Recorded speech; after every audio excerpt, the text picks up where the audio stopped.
Se tem uma coisa que não falta em qualquer nicho de mercado, é o cliente difícil. Você pode chamar ele de chato, reclamão, nervoso, apressado, não importa. Cliente difícil sempre estará lá.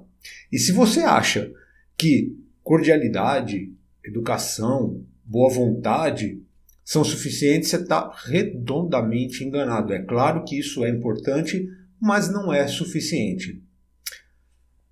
Então, vamos entender o contexto. Por que existem clientes difíceis? Um dos motivos é, ele provavelmente já teve alguma experiência difícil com algum outro vendedor. Ele pode ter se sentido enganado, tapeado, foi mal atendido, tá? Então ele acha que isso vai acabar acontecendo todas as vezes com todos os vendedores. Esse é o primeiro motivo. Segundo motivo, pode ser que ele esteja passando por um momento pessoal ou profissional delicado. E ele não está sabendo lidar muito bem com a situação e extrapola, deixa isso bem claro para os outros. Não é que ele é um cliente difícil, ele acaba se tornando uma pessoa difícil. E ainda, pode ser uma pessoa de má índole. Pois é. Pode ser que ele tenha uma má índole e acha que os outros também têm má índole. Isso chama-se projeção em psicologia. A pessoa é uma coisa e acha que os outros também são. Então, você tem esses motivos. Agora, o motivo não importa. O cliente difícil, qual é o motivo, não importa. O que importa é o que é que você vai fazer com ele. Porque, profissionalmente falando, você tem duas opções. A primeira, você se conscientiza que esse cliente existe, ele é uma fatia considerável do mercado, tá? E aí você bola uma estratégia para transformar este cliente difícil em lucro. Ou então, você fica estressado, não vende e perde a venda para quem bolou a estratégia. Então vamos falar agora de estratégias de persuasão para lidar com os clientes difíceis. Quando a gente fala em estratégia de persuasão, existem dois elementos que sempre estão presentes: emoção e razão. Quando você utiliza esses dois elementos na tua estratégia, você espera que os outros reajam sempre da mesma maneira, dependendo do estímulo que você coloca. Como assim? Estímulo, promoção, resposta, compra. Estímulo, última peça, resposta, compra. Estímulo, última vaga, resposta, compra. Estímulo, Black Friday, resposta, 5 bilhões de vendas. Ou seja, estímulo, resposta, estímulo, resposta. Essa dinâmica do estímulo-resposta, ela sempre funcionou. Ela funciona e ela sempre funcionará. Da mesma maneira, para todas as pessoas, não. Por quê? Porque da mesma maneira que nós temos uma tendência natural a sermos persuadidos, é natural, nós também temos uma defesa natural à persuasão.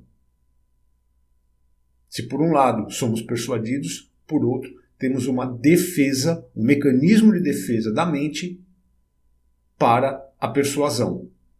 Esse mecanismo de defesa se chama reatância psicológica. Muito bem. Quanto maior é a reatância psicológica de uma pessoa, quanto mais resistente ela é à persuasão, mais difícil de ser persuadida.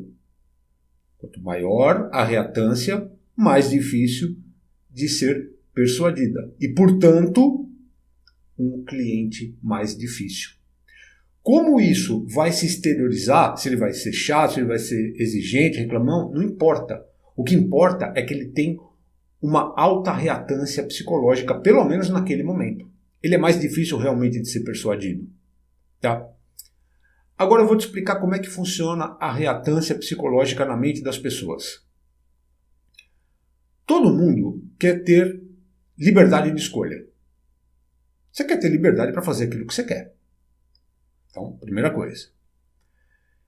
Se por algum motivo você perceber que alguém está querendo tirar a tua liberdade, ou por completo, ou parte, você tem uma reação emocional de desconforto, que pode te levar a uma atitude de lutar contra aquele que está tirando a tua liberdade. Vamos para a prática, vai ficar mais fácil de entender. Eu não vou usar vendas, eu não vou usar persuasão, eu vou colocar uma situação diária para você entender a dinâmica, fica mais fácil. Depois a gente vai para a parte das técnicas e da venda. Você vai fazer uma dieta, legal? Então, você chega lá para o teu marido, para tua esposa e diz assim, ó, eu estou de dieta, a gente vai almoçar fora, mas eu estou de dieta, tá bom? A pessoa, tá bom. Então, vocês vão lá, tal, você pede lá um franguinho grelhado, uma saladinha, tal e coisa, tudo muito light. Mas aí, você fala, quer saber, eu vou pedir um petit gâteau de sobremesa. Depois da manhã eu continuo minha dieta, mas hoje eu vou pedir um petit gâteau. E aí você fala para o outro, fala assim, eu vou pegar um petit gâteau de sobremesa. Ponto. A partir desta informação, o outro vira para você e diz assim, mas você não estava de dieta? O que acontece se você é uma pessoa com baixa reatância, pelo menos naquele momento? Você pode dizer o seguinte, puxa vida, é verdade, eu estou de dieta, ainda bem que você me lembrou, olha, ia pegar um petit gâteau, ia quebrar a dieta. Baixíssima reatância. Ou seja, o outro, ele influenciou no teu processo de decisão, mas para você tudo bem, não tem problema nenhum, baixa reatância. Se você tem uma reatância um pouco maior naquele momento e o outro fala para você, ué, mas você não estava de dieta? Você pode responder assim, tá, estou de dieta, mas daí não posso pegar um petit gâteau de vez em quando? É só hoje. Ou seja, já não gostou muito que o outro deu opinião. E aí, tudo bem, você pede petit gâteau. Se você tem uma reatância mais exacerbada ainda, você pode adotar a postura do burro empacado. Chama síndrome do burro empacado. O outro fala assim para você, mas você não estava de dieta? Fala, tá bom, então não vou pedir porcaria nenhuma. E não pede nada. Você decide e não escolher nada. Tá bom, então não vou fazer nada. Aí o outro fala, mas pega uma gelatina, alguma coisa. Fala, não quero nada. E eu tô colocando assim porque eu quero te mostrar que é emocional a coisa. Não quero nada, não vou comer porcaria nenhuma. Síndrome do burro empacado. Se você tem um altíssimo grau de reatância naquele momento e o outro fala para você, mas você não estava de dieta? Fala, garçom, faz o seguinte, não traz um petit gâteau não, traz 2, com 2 bolas de sorvete e bastante cobertura de chocolate. Chama efeito bumerangue. Você pega o caminho completamente contrário da sugestão que te deram. Qual foi a sugestão? Mas você não está de dieta? Você vai pegar o caminho completamente contrário. Você exagera. Aí ia tomar agora você traz 2. Quem manda aqui sou eu.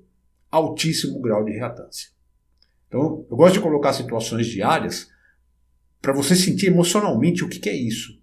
O que é uma reatância. Ou, te dou outro exemplo. A mãe está com um filhinho no supermercado, 2 filhinhos, né? O mais velho, o mais novinho e tal. Aí o mais velho vai e bate no menorzinho. Aí ela diz assim para ele, para de bater no seu irmãozinho. Baixa reatância.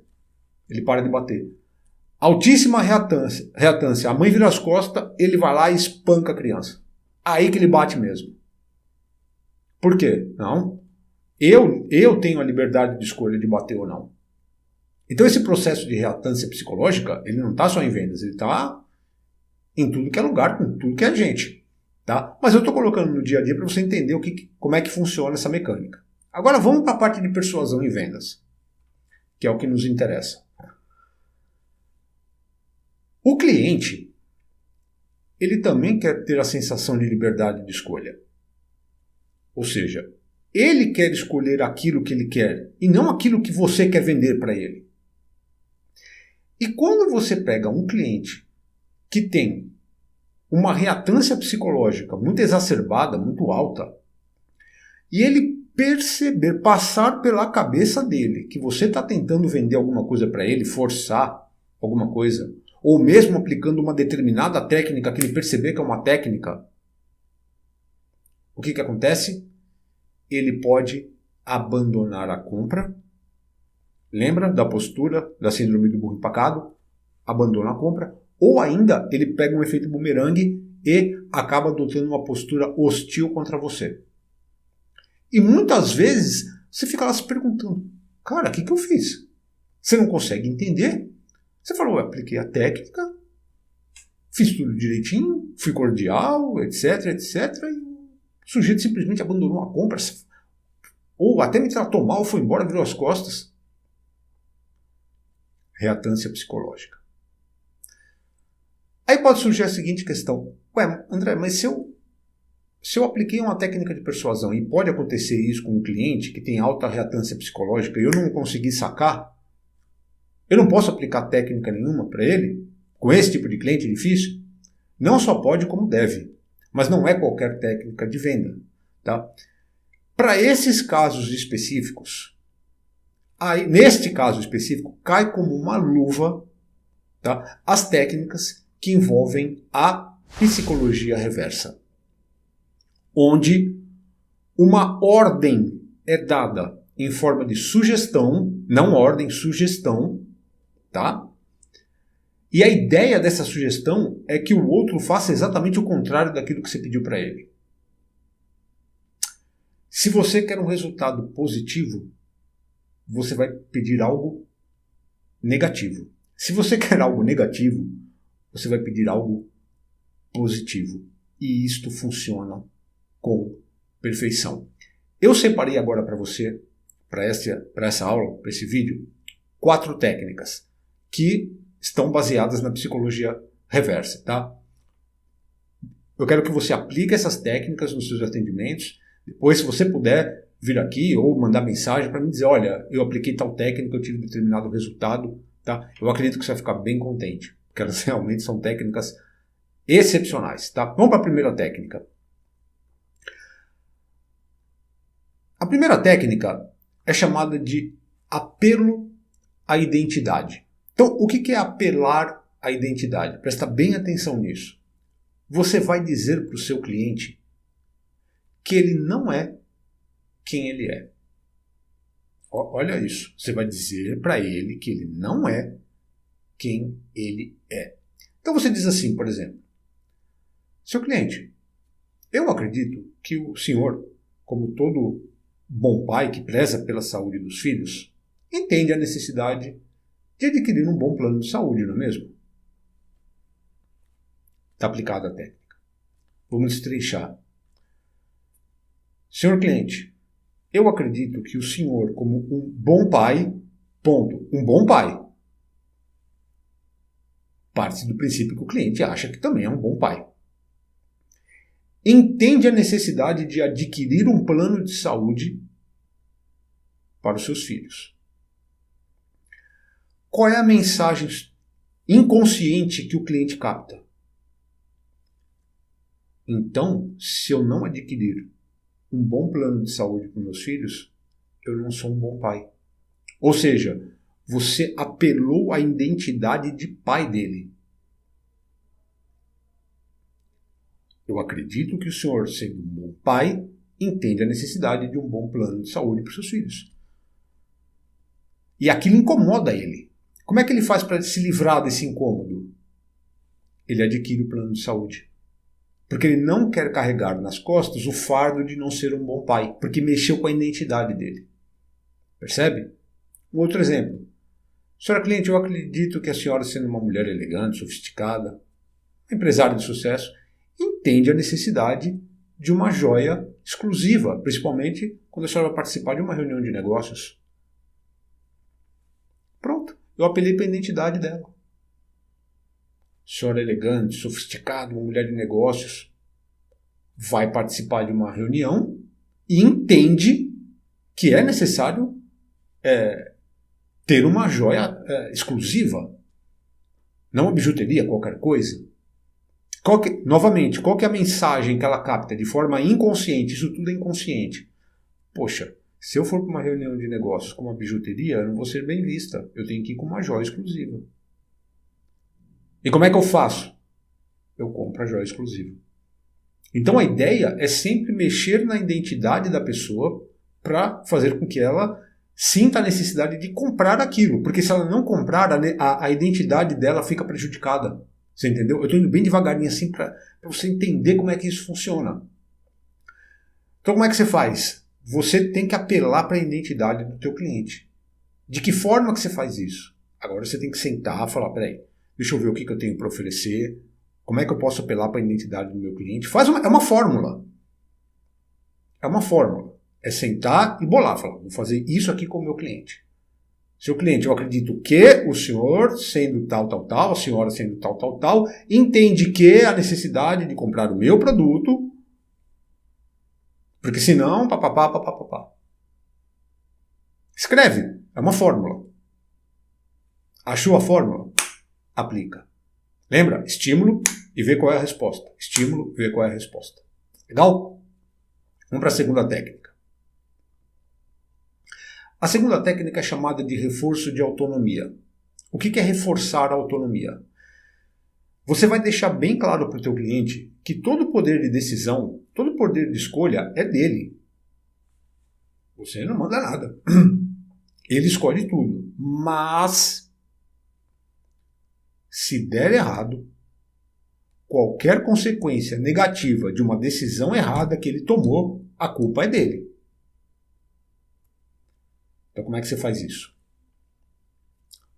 O cliente diz assim para você: eu até gostei do teu produto aí, mas vou ser bem honesto, na internet é mais barato. Aqui eu quero te chamar a atenção. Tem muita gente que quando o cliente aponta alguma objeção, seja de internet ou de preço, a pessoa já começa a rebater logo de cara. Não, mas é que... Não. Não rebate o cliente. Ninguém gosta de ser rebatido. O primeiro passo para você contornar uma objeção é você concordar com a objeção. Concorda com ele. Não, você tem razão. Na internet é mais barato mesmo. Então, o cliente falou para você, não sei o que é, na internet é mais barato. Falar, o senhor tem razão, na internet é mais barato mesmo. Ponto. Já metade do processo ele já baixou a guarda. E aí você entra. Mas o senhor já reparou que na internet tem um problema da clonagem de cartão? O produto pode vir errado. O senhor viu como é que funciona o frete? Se é pago ou não? Prazo de entrega? Quantos dias vai levar? Se por acaso o produto vier errado ou com defeito, como é que funciona a troca? Quem paga a troca? Se eu tenho que ir no correio, não tenho que ir no correio, né? É claro que eu não posso decidir pelo senhor, mas que é um risco comprar pela internet, não é mesmo? Onde é que está o reforço da autonomia? É claro que eu não posso decidir pelo senhor, mas que é um risco, é. E aí você finaliza, não é mesmo? O que acontece se o cliente dizer para você assim, não é mesmo? A venda está feita. O que você deixou bem claro para ele, o que ele captou inconscientemente foi o seguinte: bom, existe um problema, esse problema pode me afetar. E se esse problema me afetar, a culpa é minha. Porque o vendedor aqui, ele falou para mim, olha, pode acontecer isso, o senhor que decide. Em sã consciência, quem quer ser culpado por alguma coisa? Ninguém. Ainda mais quando o outro sabe. Se der errado, a culpa é minha, e o pior é que o vendedor me falou, ele está sabendo disso. Então, quando você reforça a autonomia do teu cliente, fala, não, o senhor que escolhe, mas se der errado a culpa é tua, a tendência é ele querer se livrar da culpa. Como é que ele se livra da culpa? Comprando com você. Legal? Vamos para a próxima. A próxima é o comando negativo. O que é comando negativo? Você vai utilizar a palavra não como um suavizador. Você vai falar a frase, você coloca a palavra não, ela entra como um suavizador, mas a mensagem que você queria instalar no cliente, ela vai ser instalada. Ele vai fazer um quadro mental, uma representação interna daquilo que você acabou de dizer para ele. Mesmo você utilizando a palavra não como um suavizador. Como assim, André? Vamos lá, vou fazer com você agora. Olha só, não pense em macacos. O que você pensou? Macaco. Adiantou eu falar não? Não. Não pense em macacos. Você vai pensar em macaco. Não pense em macacos fumando charutos. O que você pensou? Macacos fumando charuto. Pergunta, macaco fuma charuto? Não, mas não importa. Ou seja, todas as vezes que você colocar o não e colocar a sugestão depois, a sugestão está dada. A mente da pessoa ela vai criar um quadro mental com a sugestão que você deu, independente do não. André, como é que eu aplico isso na persuasão? Como é que eu aplico isso em vendas? Olha, seu cliente, eu não estou dizendo que aquele meu concorrente trabalha com produtos falsificados, não é isso. Mas hoje em dia, a gente tem que tomar um pouquinho de cuidado com grandes promessas, pipipi, popopó, aí você fala o que você quiser. Seu cliente, eu não estou dizendo que o meu concorrente trabalha com produtos falsificados. O que ficou implícito? Seu cliente, meu concorrente trabalha com produtos falsificados. O não, ele vai entrar como um suavizador. Porque você racionalmente não está dizendo isso. Olha, eu não estou dizendo que. Mas não é isso que o subconsciente da pessoa capta. Ela vai captar o seguinte: epa, então o concorrente dele trabalha com produtos falsificados. Novamente, o cliente vai correr o risco? Não. Ele não quer correr risco. Veja, os sentimentos negativos eles estão muito presentes. Ele não quer correr risco, ele não quer levar culpa. Então como é que ele faz para não correr risco? Ele compra com você. Então todas as vezes que você colocar a palavra não, você coloca a mensagem depois que a mente da pessoa vai entender perfeitamente a mensagem que você disse. Ela vai desconsiderar o não. Ela vai desconsiderar o não. Por isso que essas propagandas diga não à violência não funcionam. Diga não à violência. O que você já pensou? Violência. O certo seria diga sim à paz. Campanha pela paz é uma coisa. Diga não às drogas. Drogas. Não funciona. Ah, mas as pessoas que fazem essas campanhas não sabem disso? Claro que sabem. É que tem outros motivos aí inseridos. Mas não vai funcionar. Ou melhor, vai funcionar contra, né? Mas resumidamente aqui para o nosso caso, todas as vezes que você quiser colocar uma mensagem na mente do cliente, diga a palavra não, utilize ela como suavizador e depois você coloca a mensagem que você quiser. Tá bom? Para a próxima. A próxima técnica é chamada autoridade externa. Autoridade externa é quando você diz que uma autoridade num determinado assunto pode ser uma pessoa, pode ser uma instituição. Tá? Essa autoridade disse que o cliente não é capaz de reconhecer uma verdade por mais óbvia que seja. Ele não é capaz disso. Como você diz assim, por exemplo, olha, você diz para o seu cliente, os maiores especialistas em marketing digital, os maiores, todos eles dizem que qualquer pessoa que tenha um celular poderia estar ganhando muito dinheiro na internet. Por mais óbvio que seja, elas não conseguem enxergar isso. Quando você fala isso para uma pessoa, qual é a primeira coisa que vem à cabeça dela? Cara, pera um pouquinho, vamos fazer por partes. Os maiores especialistas dizem que qualquer pessoa que tenha um celular poderia ganhar muito dinheiro na internet, mas é óbvio ela não consegue enxergar. Eu tenho um celular, então eu poderia estar ganhando dinheiro na internet. Qual é a pergunta? Como que se faz isso? Tá, eu quero saber como é que faz isso. Pronto. Já prendi a atenção da pessoa. Porque depois, tudo que eu disser para ela, ela vai prestar o máximo de atenção. Porque ela vai querer saber o seguinte, como é que eu faço isso? A mensagem foi colocada. Então, quando você diz que um especialista X, pode ser uma revista também, você ouviu na revista tal, que saiu, aí você diz, o especialista diz que o cliente, a pessoa, o cliente, não consegue enxergar algo óbvio, mesmo que esteja na cara dele. Porque aquilo vai ficar incomodando, ele vai querer saber o seguinte, tá, mas como que eu faço isso? Eu tenho um caso de um cliente, trabalhava com venda de projetos de arquitetura. E ele ofereceu os serviços para um cliente e o cliente disse o seguinte para ele, mas na boa, eu vou fazer em casa as minhas coisas lá sozinho, não preciso de arquitetura não. preciso de serviço de arquiteto. Eu faço sozinho lá, dou meu jeito, fica bom também. O que ele disse para ele? Ele disse o seguinte: o senhor conhece a empresa tal, que é uma das maiores construtoras aqui do Brasil? O cliente disse: conheço. Ele falou assim: ela disse a mesma coisa que o senhor, que no fundo, ninguém precisa de arquitetos, até a hora que a casa cai na cabeça.